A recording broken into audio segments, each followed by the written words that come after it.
Hi, I'm going to give you a quick overview of Summit K12. So let's start with listening and speaking. The first section is progress monitoring, which you've seen and used before. Then we have the basics. There's two parts for the basics, present tense and past and future tense. There are 20 themes, and then each theme has 4 practice sets, then an assessment and a pronunciation perfector. The pronunciation perfector has student practice pronouncing various words. For each lesson or thematic unit, you'll see a lock. To unlock it, just click it, it'll turn green, and that opens the practice up to your students. And you can lock it back. It won't affect the student's progress at all.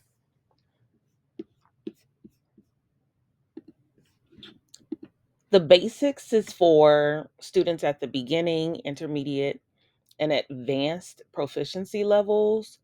It goes over nouns, verbs, and adjectives along with other verbs.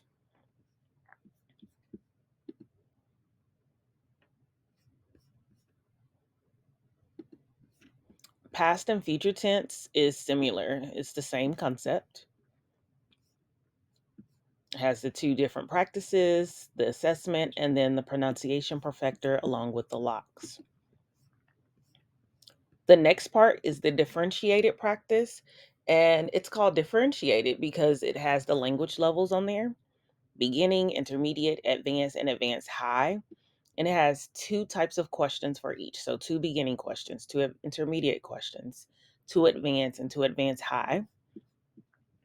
There's a listening part and then the pronunciation perfector, so students can practice their pronunciation of different words, along with the lock and unlock parts.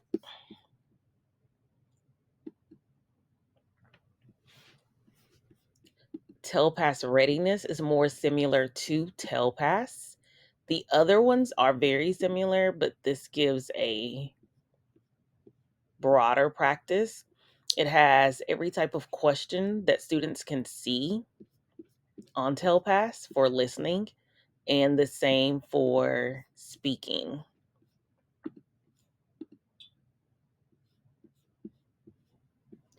Both listening and speaking have videos. You can opt out of the video if you feel your students don't need it. So, checking it back requires students to watch the video before they can move on. And these quizzes are sequential. So, student can't go to quiz 6, they have to start at 1 and then work their way. And the practices are similar in that regard. It'll also give a score as students complete each quiz.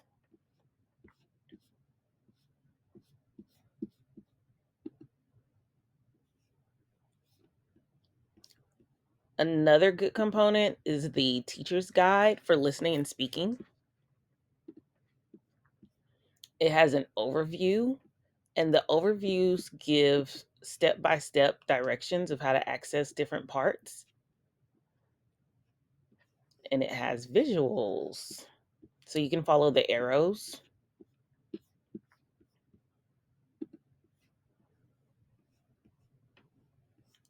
It shows you how to access the student's learning pathway, their progress monitoring, how to use the pronunciation perfector. It also has pacing guides for the thematic units.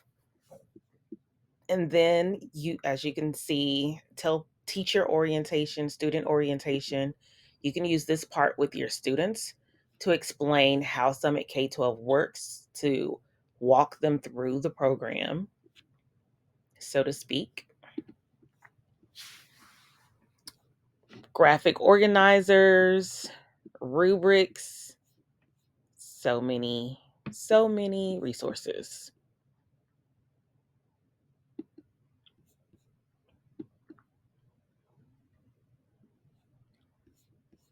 Going back to my courses, The next part is reading and writing. Oh, before I go here, if you've ever recorded your voice with this, if you're a woman, your voice will sound masculine. You can edit it here. So audio quality, normal sounds more masculine, but if you change it to high, it'll sound more like your voice. Now for reading and writing, the progress monitoring, which we've seen before because our students have been progress monitoring the past 2 or 3 weeks. And then we have reading. There's only one part for reading. The first part is for beginners. It's good for them. And then the other parts have different types of questions, and all the questions have different lengths. So it could be beginner, intermediate, advanced, or advanced high. There's also the model video. You can check it or uncheck it, just like in a listening and speaking, along with the locks to unlock the quizzes. So if it's not on their personalized learning plan, then you can unlock it here if it's something that you feel a student should practice. Another thing about the plan is a student will never do an activity twice. So if you unlock something and it's already in their plan, then they've already done it. It's not going to make them do it again.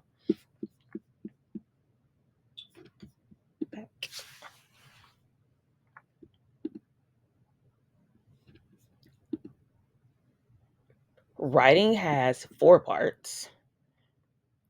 The first one is editing skills, and it gives students an opportunity to practice their grammar. Punctuation, parts of speech. So learn, practice, assess. You can also use these for whole group lessons with the class. If this is something that you want to cover or it's something you're covering in class and you want to add on to it with Summit K12. The next part is the holistic writing practice. There are 6 prompts or 6 types of prompts that students can have. And then there are 6 prompts for each one.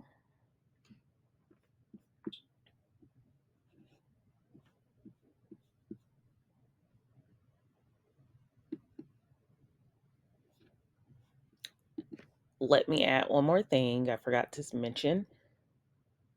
Students can revise and edit these repeatedly. It'll say draft, like here, and not yet graded. And when the student finishes it, then it'll say final. The teacher can offer feedback, and the student can continue changing their writing prompt.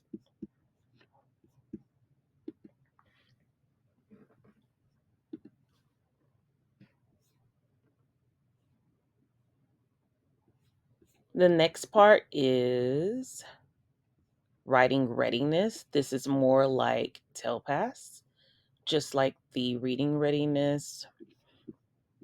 It has different types of questions that a student would see on TELPAS, along with the lesson model. You can check or uncheck, lock or unlock. And then it has the different quizzes. Student will get a score. The students will get scored for each quiz.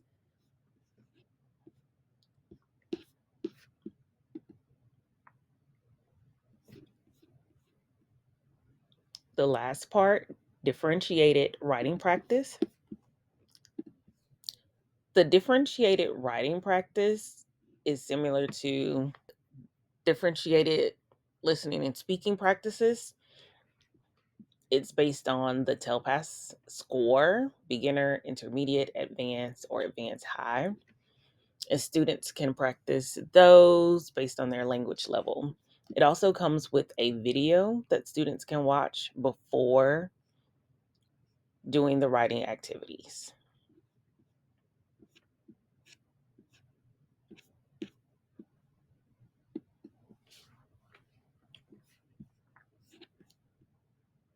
There is a reading and writing teacher's guide.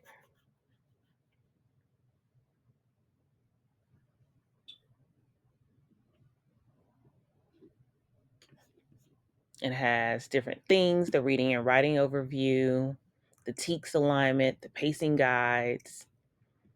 It has a list of the writing prompts if you wanted to see those. The ELPS alignment. It includes graphic organizers for writing. So the writing prompt or the writing task is here. And then the type of graphic organizer that students can use is on the right side. And then the organizers are below.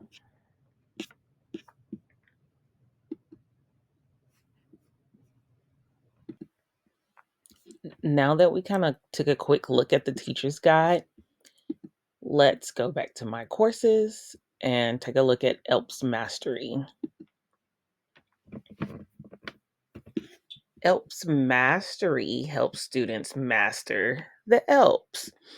And so it goes over a lot of basic and advanced content that students should know. So, for example, distinct sounds, phonemic, high frequency, instructional, cognates, antonyms, synonyms, and so on.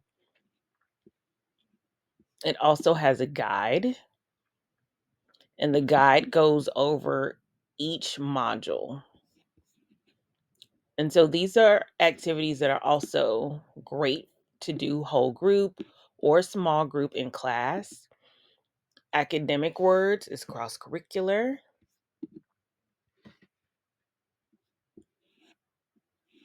You'll see the TEKS here.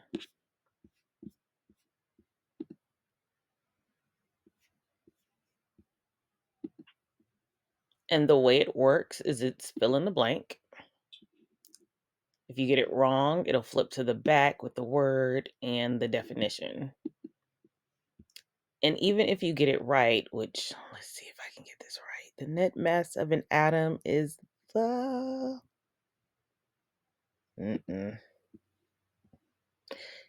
Well, even if you get it right, it's going to show. You can flip it over to see the back. Yeah, I got one. So go back and just click it and flip it. And it also gives the Spanish term for it. So I think that's great for students.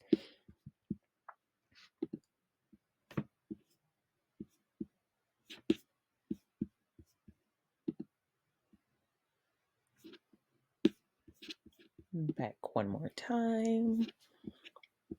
And as students progress through, these bars actually change colors and move. And it would show that in the guide.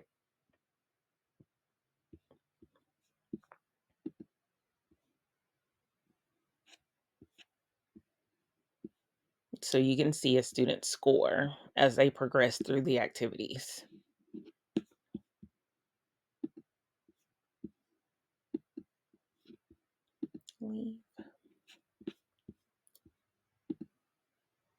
To see the scores from progress monitoring, go to reports.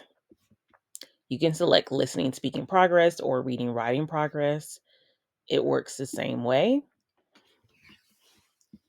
So I clicked on listening, speaking, and I can see the student scores. If a student has a red box, that's beginning or beginner. Yellow is intermediate. Blue is advanced. And green is advanced high. You can click on a specific student and then you'll see their scores for listening, speaking, along with their PLP.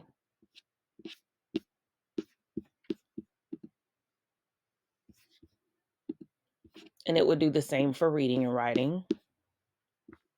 You see student scores and then their PLP. The CR is the constructed response for writing. It has to be scored by the teacher. However, it still creates a writing plan for the student without the teacher scoring the constructed response. If you would like to, you would click on the 0/3, scroll down and read the student's response. The green bar has the rubrics, and you can use the rubric to score the student. There's vocabulary, usage, and completeness. And you would have to do that for all three, and then click save.